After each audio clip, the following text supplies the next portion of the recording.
I've washed and ironed his things. I made sure he has dry feet and warm things on. They're too young. Emily won't think of such things. He'll catch a death of cold within a week. I remember my wedding morning, Julia. Don't start that, Frank Gibbs. I was the scaredest young fellow in the state of New Hampshire. I thought I made a mistake for sure. Why? When I saw you coming down that aisle, I thought you were the prettiest girl I'd ever seen. The only problem with that is I'd never seen you before. There I was, in the Congregational church, marrying a total stranger. Well, how do you think I felt? Frank, weddings are perfectly awful things. Farces, that's what they are. Here, I made you something. Why, Julia Hershey, French toast.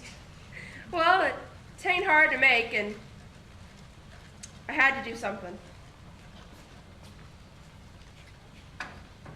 Well, how'd you sleep last night, Julia? I heard a lot of the hours struck off. Yeah, I get a shock every time I think about that boy running off to be a family man. That great gangling thing. I tell you, Julia, there's nothing so terrifying in this world as the relationship between father and son. It's the damnedest, awkwardest... Mother and daughter is no picnic either, let me tell you. They'll have their troubles, I suppose. But that's none of our business. Everyone has a right to their own troubles. Yeah. People are meant to live 2 by 2 in this world. It ain't natural to be lonesome.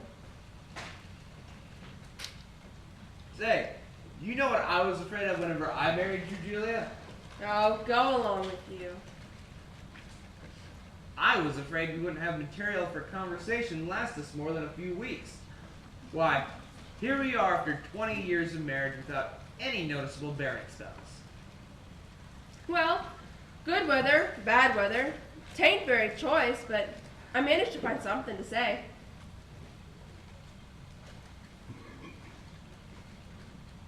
Did you hear Rebecca stirring around upstairs? No. It's the only idea of the year she has been up there managing everyone's business. I got the idea she was crying. Oh, Lord's sakes.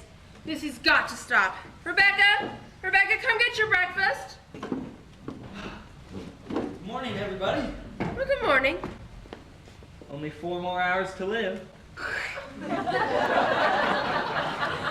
George! George, where are you going? I'm just stepping across the grass to see my girl. George, you put on your boots. It's raining torrents, and you don't go out of this house without you prepared for it. It's just a step. George, you'll catch a deathly cold and cough all through service. George! Listen to your mother. From tomorrow on, you can kill yourself in all weathers. But while you're in my house, you'll live wisely, thank you. Perhaps Mrs. Webb isn't used to callers at 7 in the morning. Take a cup of coffee. Be right back. First.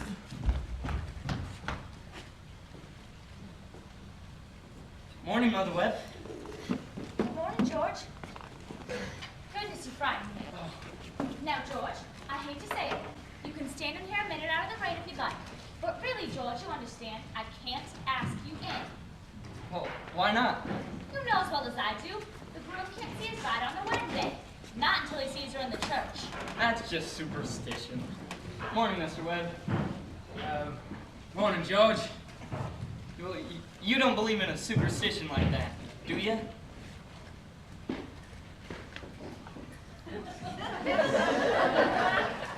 There's a lot of common sense in superstition, George. Millions have followed it, George, and don't you be the first to fly in the face of custom. Where's Emily? She hasn't waked up yet. She's still asleep? Well, no wonder. We were up till all hours cooking and packing. Now, I'll tell you what I'll do. You sit down right here a minute and and drink this cup of coffee. And I'll go upstairs and see if Emily doesn't come down and surprise you. There's bacon too, but don't be long about it.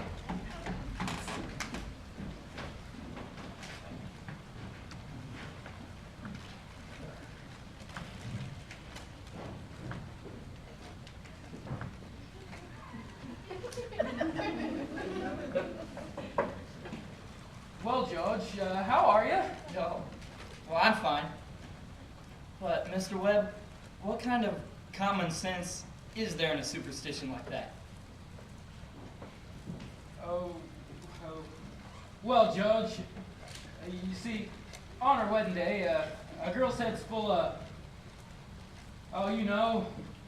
clothes and one thing or another. Don't you think that's probably it? Yeah. I really never thought of it like that. Well, a girl is apt to be might nervous on her wedding day. I just wish people could get married without all that marching up and down. Every man since the dawn of time has felt that way, George.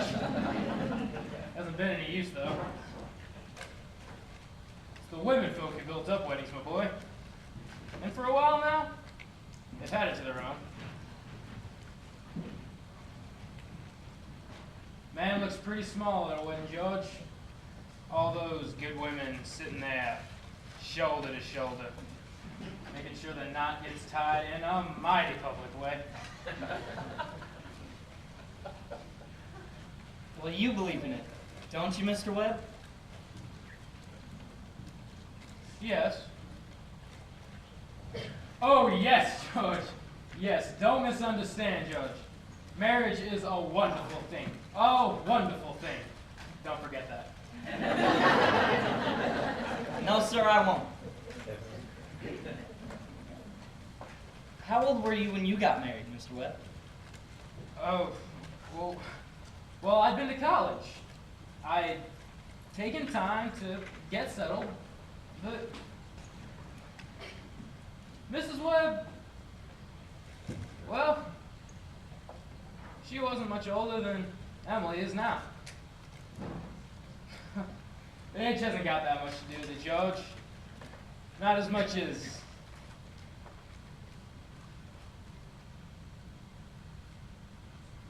other things.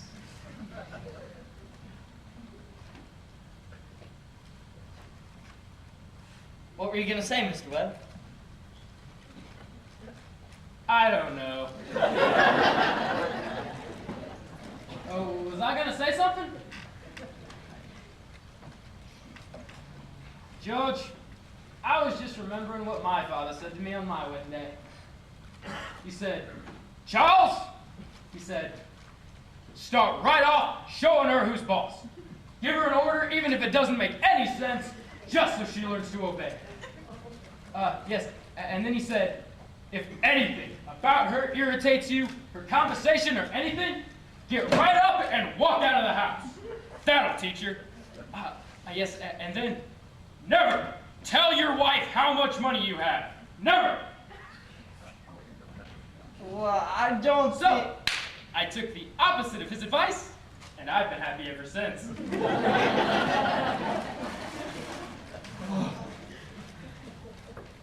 Let that be a lesson to you, George. Never take advice on personal matters from family.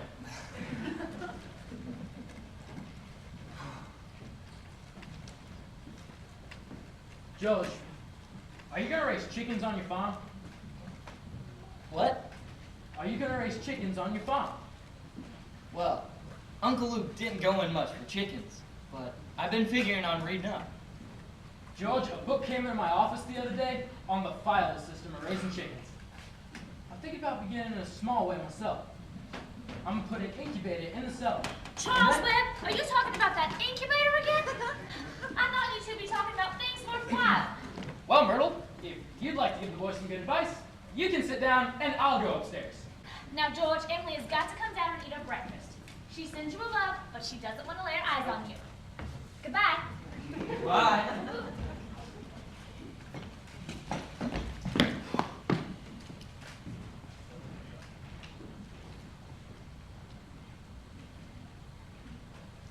Myrtle, guessing you never heard of the older superstition. What do you mean, Charles? Since the caveman, no bridegroom should see his father-in-law on the wedding day or near it. Now remember that. Thank you very much, Mr. Miss Slim. Now, I have to interrupt here again. You see, we want to know how all this got started. This wedding. Plan to spend a lifetime together. You all know what it's like. You're 21, 22, making decisions, and whoosh, you're 70. You've been a lawyer for 50 years, and that white-haired lady sitting next to you has eaten over 50,000 meals from you. How do big things like that get started? George and Emily now are going to show you the conversation they had that, well, as the saying goes, they knew they were meant for one another. But before they do that, I want you to think back to the days when you were young. Particularly, the days you first knew you were in love. You're like a sleepwalker. You don't quite see the road you're walking down or hear the things people are saying to you. You're just a little bit crazy. Will you remember that for me?